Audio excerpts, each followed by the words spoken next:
వేసవి కాలంలో ప్రజల దాహార్తిని దృష్టిలో ఉంచుకొని షంషీర్ అలీబేగ్ చారిటబుల్ ట్రస్ట్ ఆధ్వర్యంలో ఉచిత కూలింగ్ చలివేంద్రం ఏర్పాటు చేయడం అభినందనీయమని గిద్దలూరు మాజీ శాసనసభ్యులు మార్కాపురం సమన్వయకర్త అన్నా రాంబాబు అన్నారు.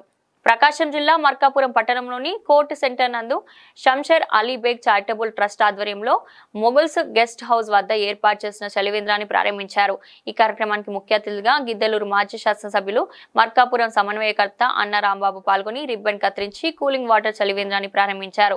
ఈ సందర్భంగా గిద్దలూరు మాజీ శాసనసభ్యులు మార్కాపురం సమన్వయకర్త అన్నా రాంబాబు మాట్లాడుతూ షంషీర్ అలీబేగ్ చారిటబుల్ ట్రస్ట్ ఆధ్వర్యంలో అనేక సంవత్సరాలుగా పలు సేవా కార్యక్రమాలు నిర్వహిస్తుండడం హర్షణీయమని, విద్యారంగ అభివృద్ధికి ఒకవైపు పాటుపడుతూనే మరోవైపు పలు సామాజిక సేవా కార్యక్రమాలను చేపడుతూ అన్ని వర్గాల ప్రజల ఆదరాభిమానాలను పొందుతున్నారని, వేసవి కాలాన్ని దృష్టిలో ఉంచుకొని ఇలాంటి చలివేంద్రాలు ఏర్పాటు చేసేందుకు దాతలు ముందుకు రావాలని పిలుపునిచ్చారు.